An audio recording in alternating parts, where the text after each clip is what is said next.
Hi friends, welcome to my channel Avinash Agarwal. आज का हम लोग का टॉपिक है what is angel tax and tax holiday and its registration criteria with latest amendment. तो आज का टॉपिक स्टार्ट करने से पहले मेरे चैनल को सब्सक्राइब करना ना भूलिएगा और अच्छा लगे तो लाइक कमेंट शेयर भी करना ना भूलिएगा। तो चलिए आज का टॉपिक स्टार्ट करते हैं। तो गाइस, हम लोग का टॉपिक स्टार्ट करने से पहले हमारे प्राइम मिनिस्टर जी का कुछ message on startup India and stand up India पे। तो चलिए आज का टॉपिक स्टार्ट करते हैं। आज का हम लोग का टॉपिक है what is angel tax and tax holiday under startup India and registration criteria with relevant amendment. तो what is angel tax? Angel मतलब इन्वेस्टर, टैक्स मतलब इनकम टैक्स। तो एंजल टैक्स का मतलब है जब कोई स्टार्टअप किसी इन्वेस्टर को कंपनी का शेयर सेल करता है फेस वैल्यू से ज्यादा या प्रीमियम में, तब एक्सेस अमाउंट के ऊपर जो टैक्स लगता है उसको एंजल टैक्स कहा जाता है। और ये एक्सेस अमाउंट या प्रीमियम अमाउंट टैक्सेबल होता है under the head of other source of income.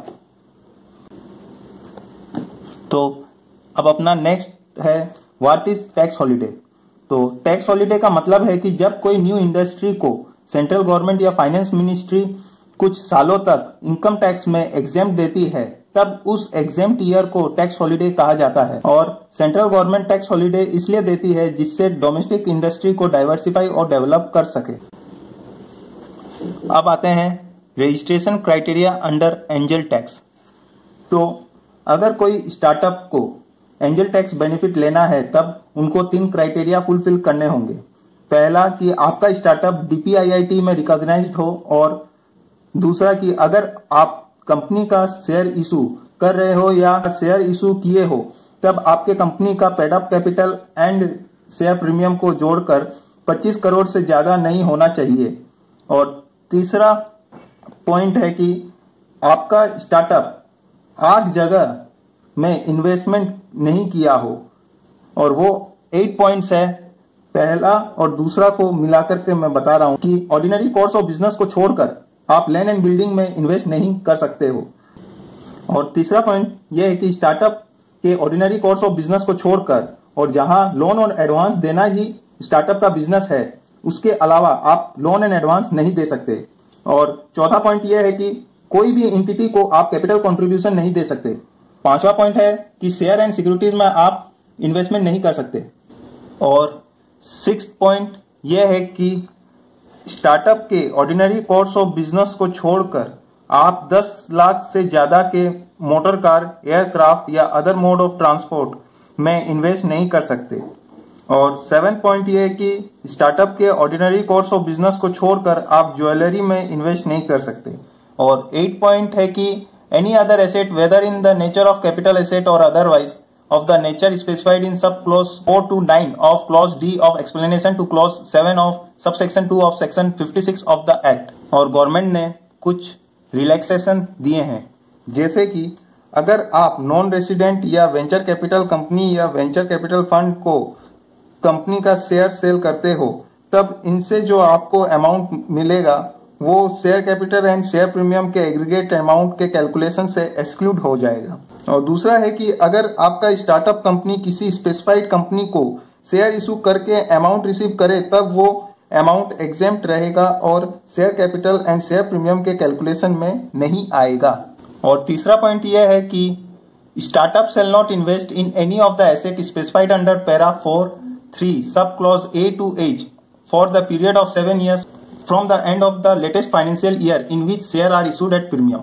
और specified company means listed company या एंटिटी, और जिसका नेटवर्थ लास्ट फाइनेंशियल ईयर में 100 करोड़ एक्सीड हुआ हो या टर्नओवर 250 करोड़ हुआ हो, उसको स्पेसिफाइड कंपनी कहा जाता है।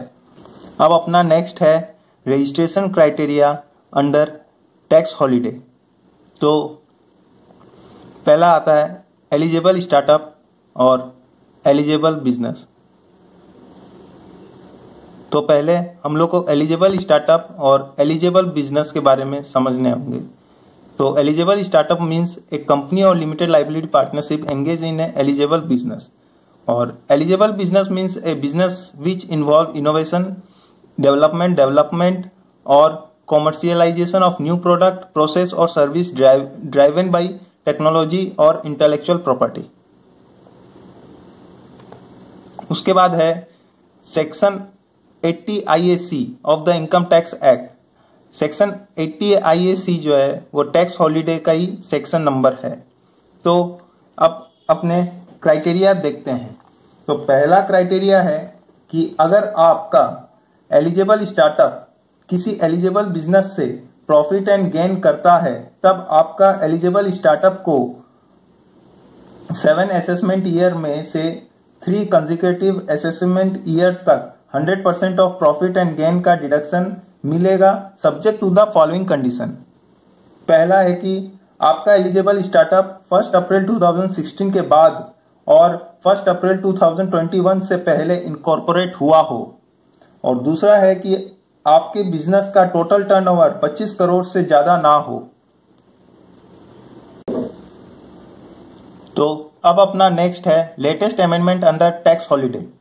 तो फाइनेंस बिल्स 2020 में स्टार्टअप के लिए टैक्स हॉलीडे में कुछ अमेंडमेंट हुए हैं। पहला है कि जो 7 असेसमेंट ईयर था उसको बढ़ाकर 10 असेसमेंट ईयर कर दिया गया है, यानी कि अब आपको 10 असेसमेंट ईयर में से 3 कंसेक्यूटिव असेसमेंट ईयर तक डिडक्शन मिलेगा, जो कि वेलकम नोट है, क्योंकि स्टार्टअप कंपनी को प्रॉफिटेबल बिजनेस करने में एटलीस्ट 4 to 5 ईयर्स लग जाते थे। तो पहले अगर आपका स्टार्टअप बिजनेस 5th ईयर में प्रॉफिट कमाती थी तो उसको ओनली 2 असेसमेंट ईयर तक ही टैक्स हॉलीडे का डिडक्शन मिल पाता था। और दूसरा है कि पहले जो टर्नओवर 25 करोड़ का था अब उसको बढ़ाकर 100 करोड़ कर दिया गया है। Thank you.